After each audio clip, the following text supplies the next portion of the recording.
بسم الله الرحمن الرحيم الحمد لله رب العالمين وأصلي وسلم على نبينا محمد وعلى أهله وصحبه أجمعين أما بعد. Guidance of Purification Part 2, Purifying the Self-Condition in the Heart, Symptoms and Remedies, Beauty of Patience, Pardon and Avoidance by Shaykh al-Islam Ibn Taymiyyah. Guidance of Purification being a translation of his Risale Shaykh al-Islam Ibn Taymiyyah, Al-Zuhud, Wal-Wara, Wal-Ibada. The explanation of miserliness, bukhl, stinginess, shuhh, and envy, hasad. The exegetes said regarding the ayah, وَمَنْ يُعَشُ نَفْسِهِ, and whoever is saved from the stinginess of himself. It is to not take something that Allah has prohibited and to not refuse something that Allah has commanded to be paid. Stinginess commands the opposite of what Allah and His Messenger command. Allah prohibits oppression and others good deeds, and stinginess orders oppression and prohibits good deeds.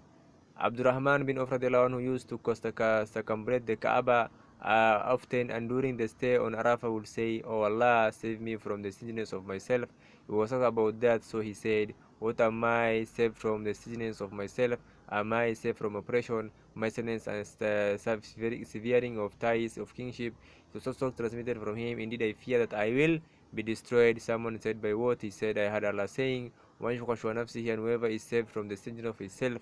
While I am a stingy man, I can barely let anything go from my hands." So he said, this is not the stinginess that Allah mentions in the Quran. Stinginess only that you consume the wealth of your brother oppressively, and miserliness. And what an evil thing is miserliness.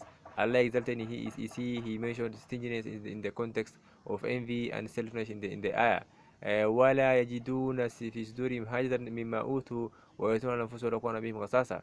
And Al-Ansar do not find in their chest a need for what Al-Muhajirin were given, and they prefer them over themselves even though they are in poverty.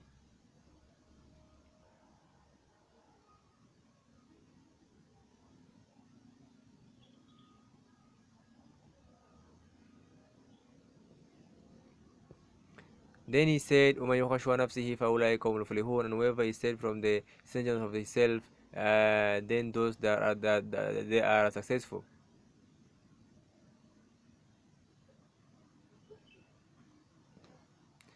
So whoever is saved from the sin of himself is not envious and hateful towards the one he envies.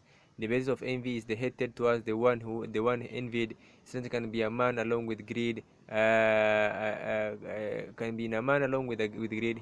Here's a strong desire, ragba for wealth, hatred, bukhl for another, and oppression, dulm. Of him, as Allah exalted, is he stated, قد يعلم الله موقين منكم والقائلين لإخوانهم هلم إلينا ولا يأتون الباس إلا قليلا عشية عليكم. And Allah knows those who stay behind among you and say to their brothers, "Come to us," and do not come to the fiercest part of the battle except a few in indignations towards you, up to عشيات على الخير أولئك لم يؤمنوا فحبط الله أعمالهم.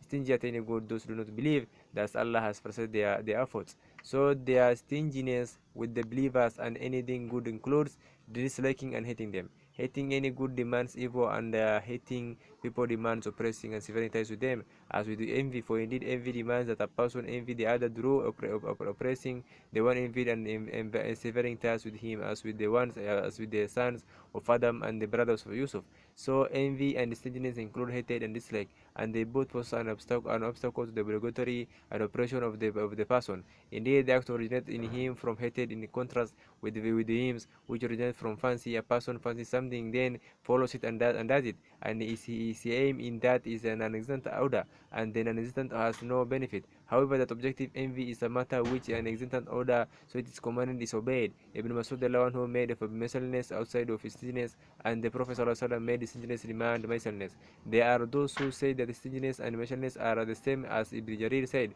Stinginess in the Arabic language is miserliness and obsolete to blessings from wealth, and it is not, as he said, Rather, what the Prophet ﷺ and Ibn Masud al said has more of right to be followed, for indeed the miserly are miserly with wealth out of love for what they are able to obtain of enjoyment and comfort on it. He cannot be truly related with it or comfortable. Rather, his self becomes tight from his spending and until he stated to the point that he dislikes to spend on himself from it despite having a large amount of wealth. And this despite his enjoyment in gathering wealth and his love of seeing it.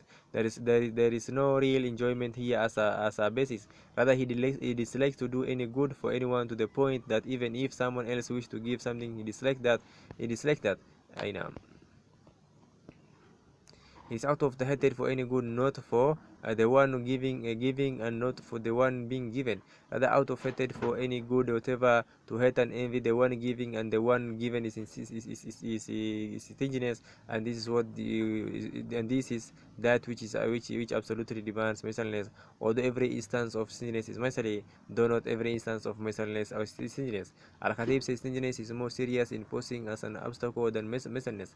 Miserliness is only one out of the various issues and characteristics of things. Stinginess is zero, so it is like the description required for a person with respect to natural disposition and inner character. Al-Khatib lists about some of them. Miserliness is to begrudge people with wealth, and stinginess is to begrudge with wealth and coolness. And he says stinginess is to be stingy about someone else doing good for others. Miserly is to be miserly about doing good for others. Those who follow desires and follow their whims, love that and wish for it, so they will follow their fancies and wishes are without knowledge. They do not look to see whether that benefit or harms them in the end.